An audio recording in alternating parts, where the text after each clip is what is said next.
जय हिंद दोस्तों। देखिए, पिछले वीडियो में हमने कार्यपालिका को पढ़ा था, एक ही आर्टिकल रह गया था 167। आज हम उसको कंप्लीट कर लेंगे, देन हमारा कार्यपालिका समाप्त हो जाएगा।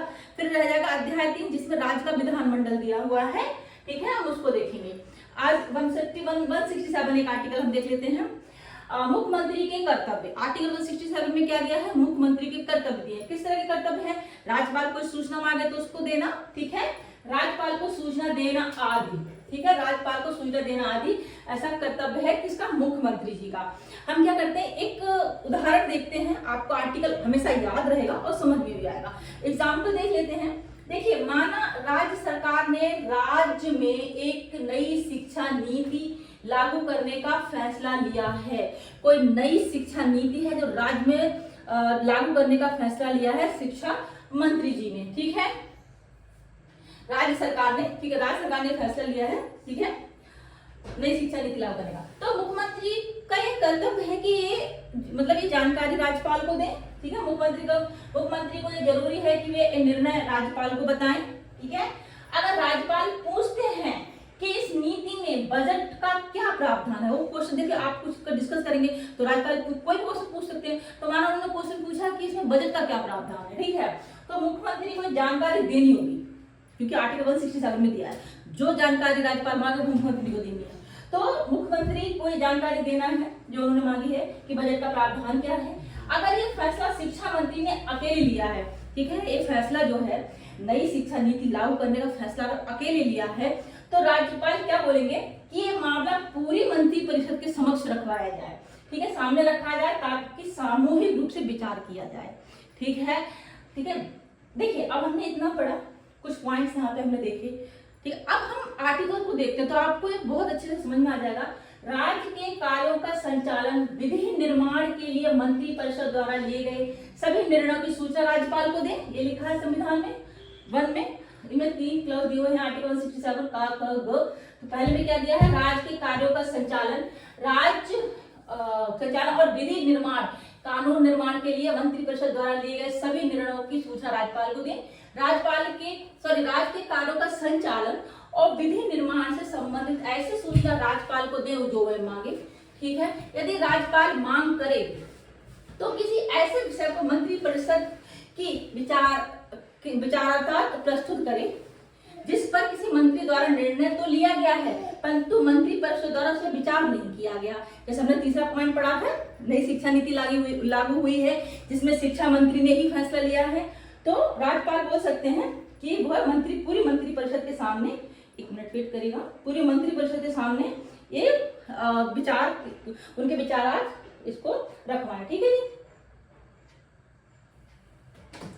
देखिए, आई थिंक अब आपको बहुत अच्छे से आर्टिकल 167 समझ में आया होगा, हमने एग्जाम्पल के द्वारा देखा, ठीक है।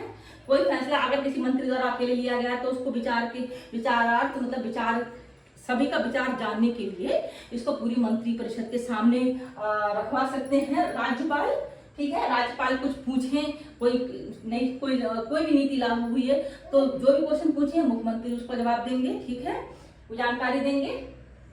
मुख्यमंत्री कोई भी निर्णय लेंगे तो राज्यपाल को बताएंगे। तो बस यही दिया है कि राज्यपाल को जरूरी सूचना आदि देनी। अब आई थिंक एग्जाम्पल हमने बताया, देन हमने ये भी डिस्कस किया, आपको अब आप नहीं भूलेंगे, ठीक है। यहाँ पे एक नोट दिया है, राज्यपाल जो कि केंद्र सरकार के प्रतिनिधि होते हैं, जो राज्यपाल हैं केंद्र सरकार के प्रतिनिधि होते हैं, ठीक है जी। राज्य की कार्यपालिका की जानकारी में रहते हैं, राज्य की कार्यपालिका क्या निर्णय ले रही, क्या काम कर रही है, वो जानकारी में रहते हैं। और मुख्यमंत्री के माध्यम से राज्य सरकार को संविधान के दायरे में रखते हैं, ठीक है।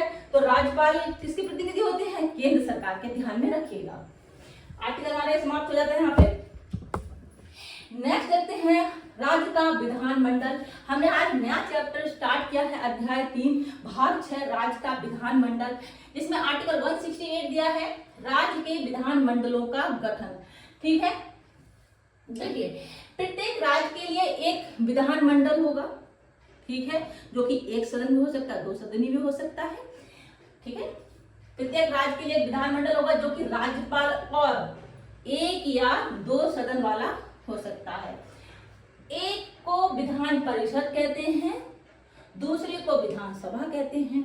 यह विधान परिषद है, ये जरूरी नहीं है सभी राज्यों में हो, ठीक है, लेकिन विधानसभा ये आपको सभी राज्यों में मिलेगी, ठीक है। जिस राज्य में केवल एक ही सदन होगा उसको विधानसभा कहेंगे, जो राज्य में केवल एक ही सदन होगा उसको विधानसभा कहेंगे। जिस राज्य में 2 सदन होते हैं वो विधानसभा विधान परिषद हो गई, 2 सदनी हो गई, ठीक है।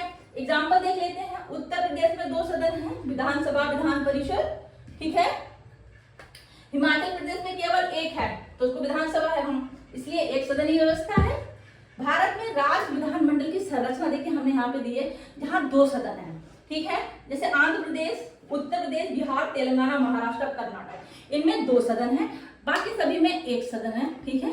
देख लीजिएगा लिस्ट, इनको याद रखिए, बाकी जो सभी आएंगे तो वो 1 सदन वाले हैं। दिल्ली में भी 1 सदन है, ठीक है, पुडुचेरी वगैरह 1 सदन ही है। तो ये जो हमने राज्य यहाँ पे दिया, आंध्र प्रदेश, उत्तर प्रदेश, बिहार, तेलंगाना, महाराष्ट्र, कर्नाटक, इनमें सब में 2 सदन है, ध्यान में रखिएगा, ठीक है। ये हमारा कंप्लीट हो जाता है आर्टिकल 168। नेक्स्ट हम देखेंगे और आर्टिकल्स को नेक्स्ट वीडियो में मिलते हैं, ठीक है। जानकारी अच्छी लगी तो प्लीज चैनल को लाइक शेयर जरूर करें। नेक्स्ट वीडियो में मिलते हैं। जय हिंद दोस्तों, थैंक यू सो मच।